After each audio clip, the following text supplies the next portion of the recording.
Les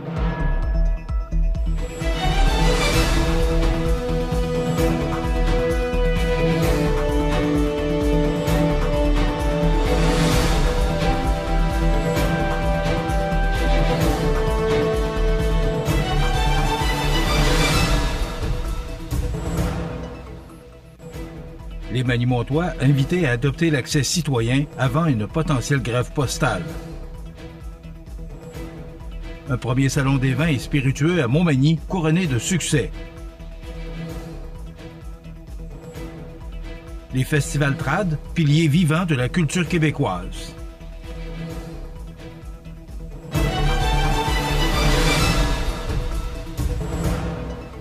Lundi, 26 mai 2025. Bonjour mesdames et messieurs et bienvenue à votre bulletin régional ce lundi sur le réseau de télévision CMA-TV et bon début de semaine.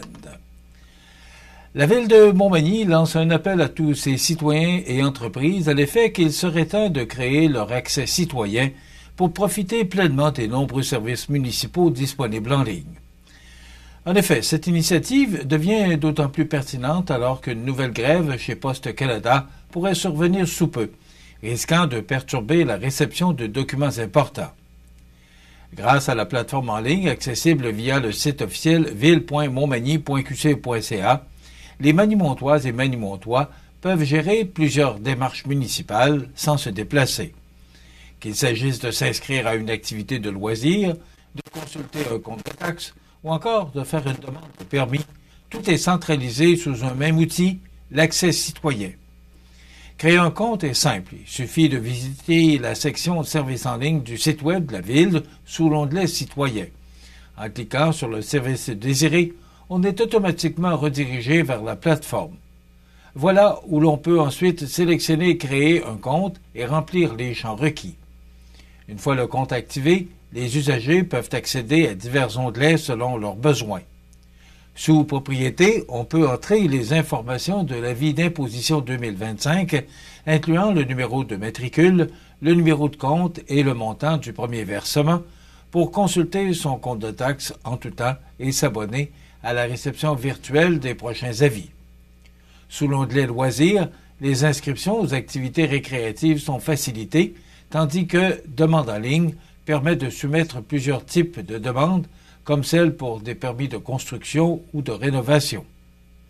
En tout, plus d'une dizaine de formulaires peuvent être remplis en ligne. La Ville rappelle que ces services visent à rendre les démarches plus simples, plus rapides et surtout accessibles à toute heure, sans attente ni déplacement.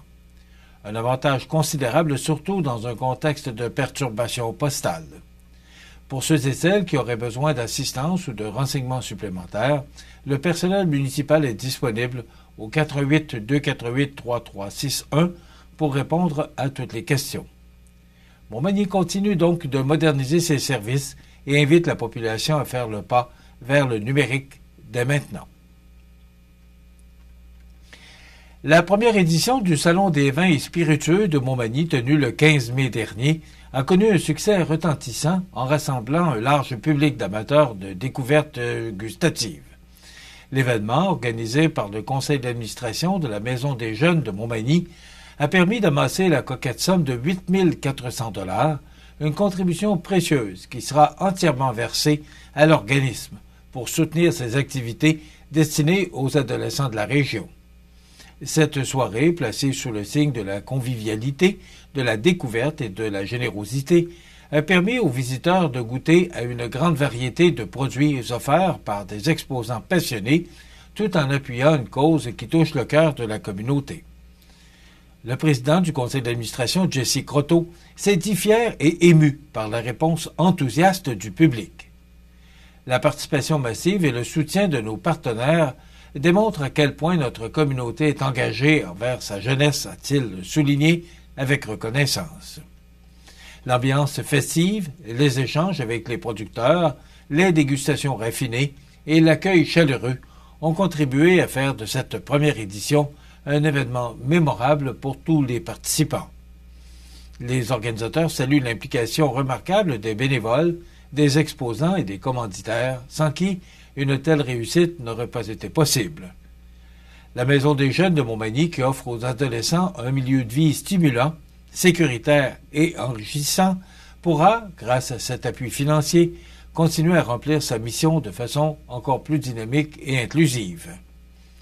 Et bonne nouvelle pour les amateurs, une deuxième édition du salon est déjà en réflexion pour l'année 2026. L'équipe organisatrice promet de bonifier l'expérience et de continuer à unir plaisir et solidarité au profit des jeunes de la région. Une chose est certaine, ce premier rendez-vous a démontré que, lorsque la communauté se rassemble autour d'un projet porteur, les résultats dépassent les attentes. À Montmagny, on lève notre verre à la jeunesse et à la générosité. Les festivals trad, piliers vivants de la culture québécoise. On vous donne plus de détails après la pause. Le restaurant Pizzeria Porto Bellissimo, un incontournable à Saint-Jean-Port-Joli. Pizza débordante de garniture, menus variés et abordables. Délicieux desserts avec des produits de grande qualité des gâteries de l'Ami. Porto Bellissimo et les gâteries de l'Ami, route de l'église à Saint-Jean-Port-Joli. CMA TV agrandit son rayonnement de diffusion. En plus de regarder CMA TV sur son site web et sur le câble de Cogeco, vous pouvez maintenant capter la programmation de CMA TV sur le canal numérique 206 ou analogique 14 sur le câble de Saint-Pamphile. CMA TV, partout pour vous.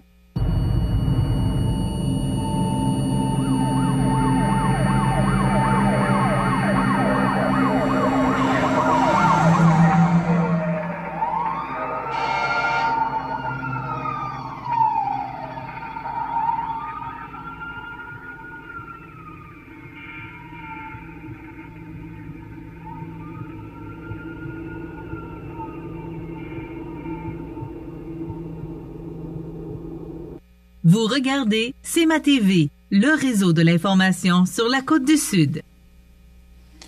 Le Conseil québécois du patrimoine vivant vient de dévoiler une nouvelle publication phare sur un pan essentiel de notre culture, soit les festivals trad du Québec.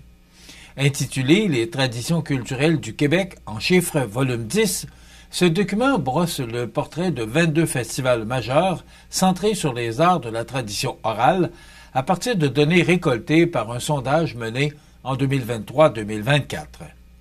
Des événements comme le Festival Mémoire et Racines à Joliette, le Carrefour mondial de l'accordéon de Montmagny ou encore le Rendez-vous des Grandes Gueules à Trois-Rivières illustrent à merveille la diversité et la vitalité de ces rassemblements culturels. On apprend notamment que plusieurs de ces festivals ont franchi le cap des 30 ans d'existence, preuve de leur ancrage dans le paysage culturel québécois.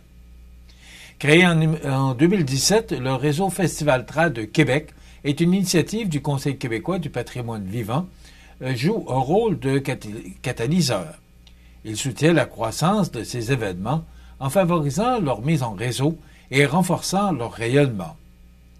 Le Conseil québécois du patrimoine vivant souligne que ces festivals ne sont pas que festifs puisqu'ils représentent aussi un vecteur essentiel de transmission des savoirs, des musiques, des contes et des danses d'ici et d'ailleurs.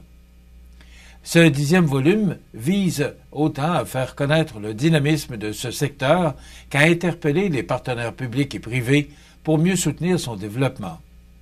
En mettant en lumière les retombées culturelles, sociales et économiques de ces festivals, la publication souhaite stimuler un appui plus concret envers les traditions vivantes. Le Conseil québécois du patrimoine vivant, rappelons-le, est reconnu comme le regroupement national dédié au patrimoine culturel et immatériel. Il regroupe plus de 130 organismes ainsi que de nombreux porteurs de traditions répartis à travers la province. Depuis 1993, il est soutenu par le ministère de la Culture et des Communications et agit à titre de conseiller officiel auprès de l'UNESCO. Pour les curieux ou les passionnés de culture, cette nouvelle édition est disponible en ligne. Un excellent outil pour mieux comprendre l'importance des festivals trad dans la préservation et la valorisation de notre identité collective. Une belle occasion de découvrir ou redécouvrir ce patrimoine vivant qui fait vibrer le cœur du Québec. L'Escouade nationale de répression du crime organisé, en collaboration avec l'équipe intégrée de lutte au trafic d'armes et le service de police de la Ville de Québec, a mené, hier, des opérations en lien avec le trafic de stupéfiants à Québec. 2 hommes, respectivement âgés de 32 et 40 ans de Québec, ont été arrêtés puis libérés en attente de la suite des procédures judiciaires.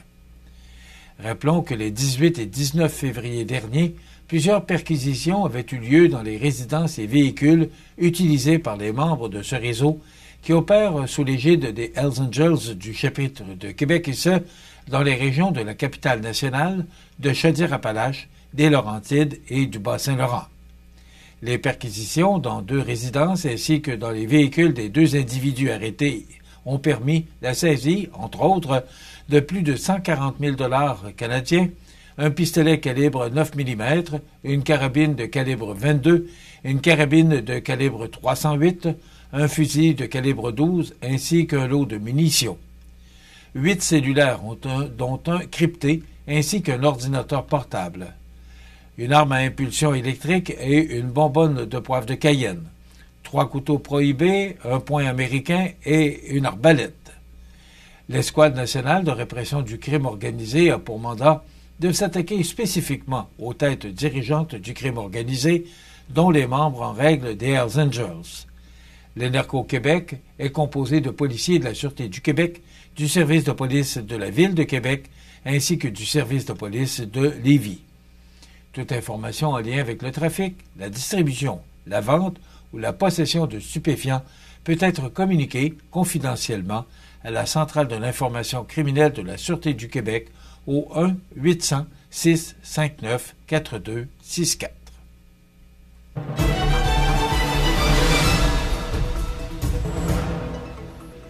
Au sport, il y avait du baseball senior hier au stade Marcel Desjardins de Montmagny.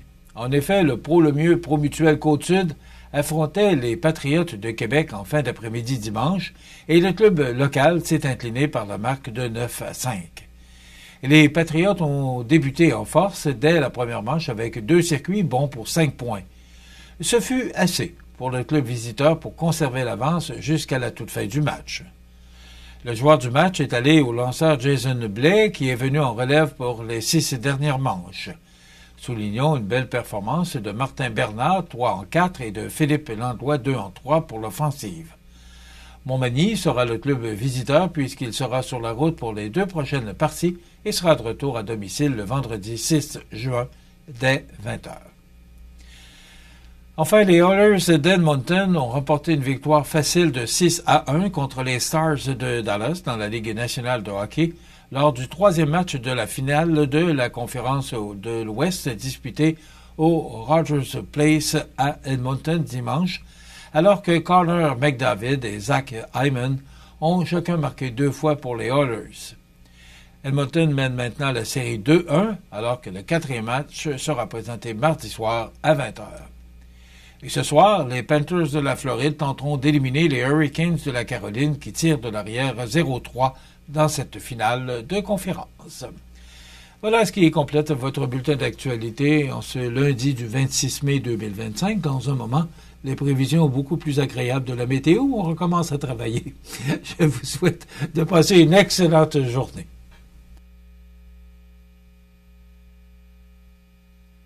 Pour joindre la salle de nouvelles de CMA-TV, nouvelles au pluriel @cmatv.ca ou encore 88 281 13 13 poste 226.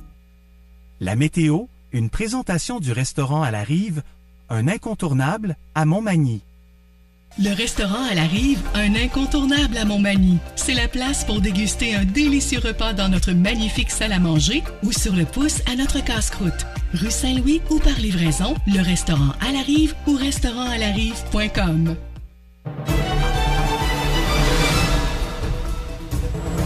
C'est probablement ce que plusieurs ont pensé en se levant ce matin, en voyant ce beau soleil, en disant « Bon, ben il a mouillé toute la fin de semaine, puis là, ben, il fait beau, il faut retourner au travail. » Ben, c'est comme ça qu'on n'y peut rien. Ben voilà, je pense que cette image de satellite là, parle d'elle-même. Ça sera beau pour les prochains jours. Et l'image radar, ben voilà. Les précipitations sont maintenant rendues vers l'est. Donc, ça nous donne en résumé cette dernière semaine du mois de mai, du temps généralement ensoleillé pour aujourd'hui, avec un maximum de 20 degrés. Ce soir, l'année prochaine, quelques nuages, minimum de 9. Demain, c'est le retour du soleil, avec alternance de soleil et de nuages en mi-journée, maximum de 21. Pour mercredi, du soleil avec un maximum de 23. Et pour jeudi, ça sent le nuage en nouveau avec un maximum de 18. Et si on regarde vraiment à long terme, pour vendredi, averse avec un maximum de 16 degrés. Les normales de saison, ce temps-ci de l'année, sont de 19 le jour, 6 la nuit. Le soleil s'est levé à 4h56 et se couchera à 20h23, heure avancée de l'Est. Il fait actuellement 10 degrés à l'extérieur des studios de CMA-TV. Les vents soufflent de direction sud-ouest à 6 km/h. L'humidité est à 81% et la pression barométrique est à 102,1 kPa. Donc, c'est beau aujourd'hui et ça se réchauffe. Plus on avance vers la fin de la semaine, plus ça va se réchauffer. Le retour de la pluie prévu pour vendredi. Maintenant, pour le menu de cette émission du lundi 26 mai, dans un moment, on vous propose une co-animatrice qui va se joindre à nous là, pour les trouvailles d'Audrey. Donc, Audrey Saint-Pierre nous expliquera exactement ce qu'il en est. Et on reçoit Geneviève Harvey-Miville et un ou une élève de l'école Saint-Pamphile pour nous parler du programme CPC. Donc, c'est à suivre. Donc, il y aura des commentaires de fin d'émission pour l'actualité. C'est le menu qu'on vous propose pour cette émission du 26 mai. Je vous souhaite donc une excellente émission. Et rappelons qu'à la fin de l'émission, il y aura les avis de décès. Je vous souhaite donc une excellente émission à notre antenne.